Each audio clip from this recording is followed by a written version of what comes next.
Hey, this is Knife Standards. Today I'm going to be doing my full review of the Brown Knives Cortex.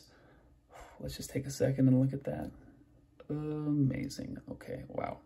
But first, before we get into the full review, please follow me at Knife Standards. You can follow me on Instagram. And don't forget to like this video and subscribe to my channel for a lot more knife content and weekly knife reviews. Okay, cool. So let's go ahead and get this out of the way. And let's talk Brown knives. And let's talk about the Cortex. So this is what I would consider a semi-custom knife. This is one guy. It's just Craig Brown doing all the work himself. I think he does a lot of it, you know, like CNC machining, and he also does a lot of it by hand. I'm not sure of the exact process, but this is definitely what I would consider a semi-custom knife. He makes some incredible knives. And everything that I've seen from him just looks, I want it. I want it all. So this is the Cortex. They also have, he also makes the Cortex V2. And I'm really lucky I got hold of this. This is one of the lower numbers of the Cortex. And I think he only made, I want to say like 300 or 400 of these. And he did his final drop of the Cortex today. So I'm filming this video Sunday. This is the 20th. And this was it for the Cortex. So good luck trying to get one of these. I'm sorry, everybody. Every once in a while, these will pop up on the secondary market. But I feel like because he's no longer producing these, the prices are going to go way up. And these are going to be tough to find. So there are a ton of different variations that he has made of the Cortex. There are some with the cutout, with the hole, some without. And then, of course, the materials change almost all the time from Cortex to Cortex, from knife to knife. I was lucky enough to get a hold of this one. This has carbon plate, blue marble carbon fiber. Just insane. Some of my favorite, if not my favorite carbon fiber, some of my favorite looking aesthetically. I mean, I don't know if you can beat that. Love the color blue, that kind of shimmer and shine. Wow. Incredible. So it has the carbon fiber bolster, and this is a really unique knife. You know, I think I don't know a ton about Craig Brown's process, but I think he spends a lot of time thinking this stuff out and machining this stuff, because there's some really cool, interesting design features on this knife. Now, right before this video, I was flipping and flicking and playing with this knife, and it is a guillotine. You know, you kind of forget, if you're carrying this all day, you'll flip it out to use it for something, and you forget the closing action on this guy. You guys will see in a second, but it's pretty serious. So let's go ahead and flip it open. It's more of a top flipper than a regular flipper, so you kind of just have to get a little bit higher up on the knife. You can front flip it, but I prefer to do kind of a pull and a top flip. If we look at the blade shape, we've got a nice stone wash. This is CPM 154 for the blade steel. Really nice light stone wash, which I think looks great, although I prefer kind of like a belt satin. I think for this knife, for this aesthetic, it looks awesome. I would classify this as a reverse tanto blade shape. Very functional. We have the little cutout, a little bit of a fuller action, and then the cutout here for middle finger flicking, which I think is a great feature. The pivot has that little design. I'm assuming, yeah, that's his logo because it's on. Oh, one other really cool thing I wanted to show you guys. This is what I was talking about, by the way. That's his logo, Brown Knives. It came in this I don't think this is a Pelican case, whatever the brand is, but it's like a Pelican case. It came in this awesome hard shell case, individually made just for the knife, just for one knife, I mean. And I think that is a really classy, especially when you're paying, because these are not cheap, especially when you're paying, you know, over a certain price point for a knife. I think that is a great move to come you know, to come in a case like this. Really awesome. By far the coolest case I have received with a knife. And if you're wondering about the price point, these are anywhere from, I don't know, like I think they start at like around $700 and go up from there. 700, 800, 900, and up, depending on materials, of course. And it's worth every dollar. It's worth every penny, for me at least. For like a knife freak and someone who appreciates these little details, definitely worth it. And if you're thinking, or you're watching this video, you're going, $800? Knife standards, what? Are you crazy? Knife standards, what? Then you might not be quite, you know, at the same place I'm at as far as knife enthusiasm.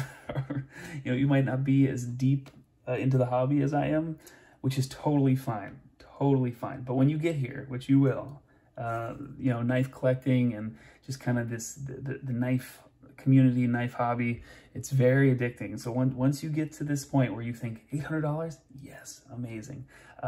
Please let me know. Send me a DM and say, I got knife standards. I got there. I'm there. I'm right there with you. This is just a really, really well done knife. Now let's go ahead and check out the action.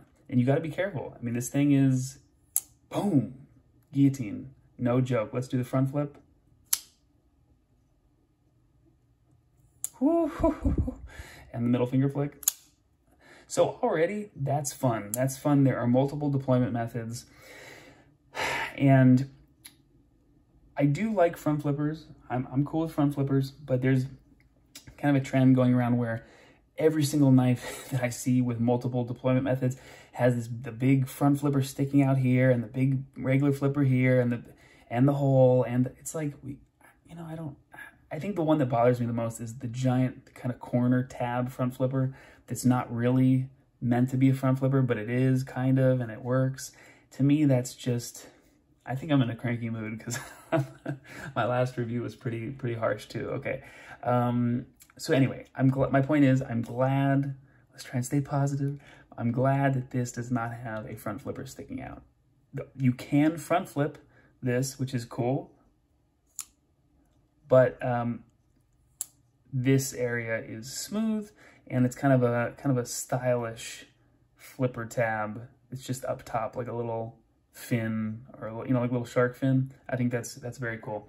Now let's go ahead and check centering. Yes, very, very solid on the centering.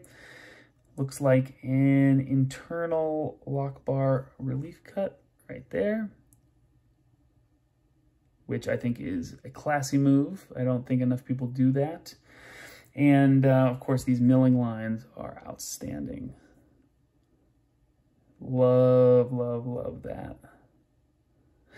Let's go ahead and do a size comparison. And let's see how this guy stacks up, because this is not a small knife. It seems like it will be a small knife when you see it, and kind of when you are going to flip it, you're like, oh, this is, you know, this is a medium size. No, this is I would consider this a large sized knife, especially lengthwise. I think this is about 8 inches-ish, but let's go ahead and see how it stacks up. We'll bust out the VBR, and then what else do I have on my table? I've been using the Drift as a size comparison knife a lot lately. Let's go ahead and check it out. So for the Cortex, we are at, oh, interesting, okay. So we're about just a little under, right around 3.5, a little bit under 3.5, and just under 8. Okay, just under 8 inches. The VBR, we're at 3.5 and 8, and for the Drift, we're at 3.5 and 7. So again, it's a substantial knife. It's very light and very slim, but I would consider this, just like the VBR, as a large knife, just at the start of the large category. Let's go ahead and get the VBR out of the way, get the Drift out of the way, and let's go ahead and talk about this blade. So full flat grind, very smooth, very slicey. came to me super sharp, and I know there's going to be someone that complains about the blade steel, that it's CPM 154, but that's fine. A lot of custom makers love using it. It's fine with me. I think, would I be upset if he decided to use MagnaCut or something like that? No, I'd be thrilled. But I'm not going to complain about the blade steel. I think it's fine. I'm all for it. I'm not a blade steel snob any longer. It's solid. Cool. Great. Now, let's go ahead and talk about some of the design features of this knife, and then we'll go ahead and talk Ergos. So one of the things that I mentioned in my unboxing first impressions is the lockup. So the lockup looks a little bit early, right?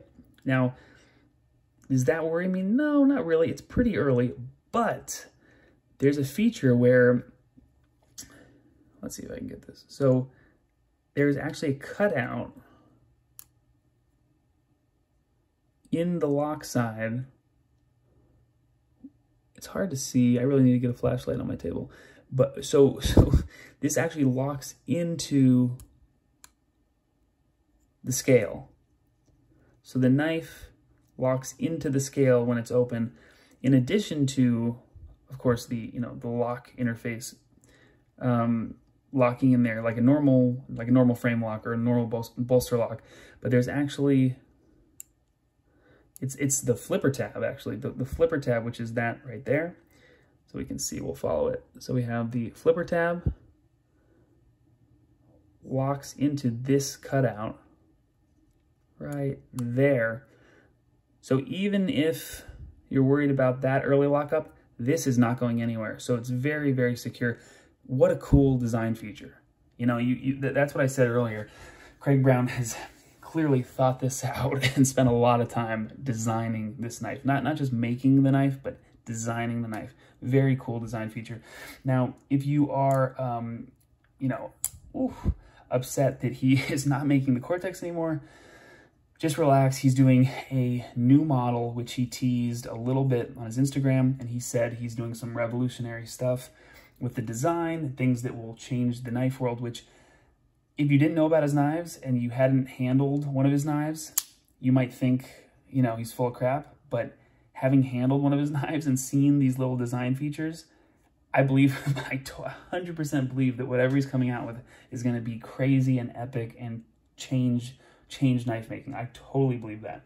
I might be misquoting him exactly what he said, but he said something along those lines, like revolutionary design features, something like that. So keep an eye out for whatever is coming next from him, whatever the new design is. Excuse me. So I'm pretty excited about that. Now let's go ahead and talk Ergos. I'll go ahead and flick this guy open. Ergos are very good, and I only have one complaint. Really, it's just my main complaint. For this whole review, I think I have one complaint, and it's what I'm about to talk about. Yeah. So Ergos are excellent. It feels great in my hand. There are no sharp corners, sharp edges. Everything is kind of knocked down and smoothed out. The carbon fiber feels great. These milling lines feel excellent. There is a little bit of a thumb ramp with some light jimping on it. Feels awesome in my hand. The only critique I have for this knife is the clip. And this section of the clip is great. I think the logo looks cool. Aesthetically, it looks awesome. But the edge of this clip, it's just pokey. It's just the hot spot. And not only is it a little bit sharp on the corners, but in hand, that is what I feel. And it almost takes away from the whole knife, because see, if you look at where my hand sits, it almost prevents my hand from getting a good grip, because it's just the tip is digging into my hand, which is a bummer. I mean, does it like make me not want to carry this knife? No, it doesn't. But it's just a little bit hot spotty. Huge deal? No, definitely not. And you can kind of shift your hand. I can shift my hand around. You can kind of move your hand around and find a more comfortable spot, but you do feel it. You do feel, and don't get me wrong, from here, good, solid, and then it's just this last little third of the clip that I'm feeling. Now in pocket, in and out of pocket, it was fine. The clip did its job. It didn't fall in my pocket. It had good retention, but it's just a little pokey when it's in hand. So Ergos, very good, other than the little pokey clip. Another nice thing about the knife is because it is a bolster lock. I gotta remember that this guillotine action is pretty serious. Because it is a bolster lock, you don't have to worry, especially when you're front flipping. You can kind of get your hands on the frame, on the inlay, or where the frame would be if there wasn't anything protecting it, and you can front flip. I'm trying to do this so you guys can see. You can front flip it and not worry about the lock bar pressure, which is always a nice thing. Middle finger flick, same thing goes for that. Now, I mean, it just detent, super dialed in. It could be a little bit stronger. It could be a little bit stronger, but for me, it's dialed. It feels great on the middle finger flick. Wow, this thing is this may be the most drop shutty knife that I have handled. More drop shutty than the Haptic, than the Ergos. This might be number one on the drop shut action list. It's just ridiculous. It's ridiculous. And if you feel, it's just so smooth. It feels like it's not even attached. It feels like the blade is not attached to the scales or to the handle.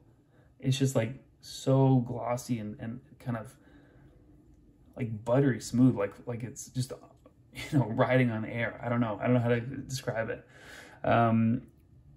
These are on bearings. Obviously with this action, you would think that it is on bearings. It is. This knife is interesting. There are a lot of really cool features about this knife. I love this knife a lot. To me, it's a winner. I think there could be an improvement on the clip. Let's go ahead and let's go ahead and take a look at the inside. USA, okay. What else does it say?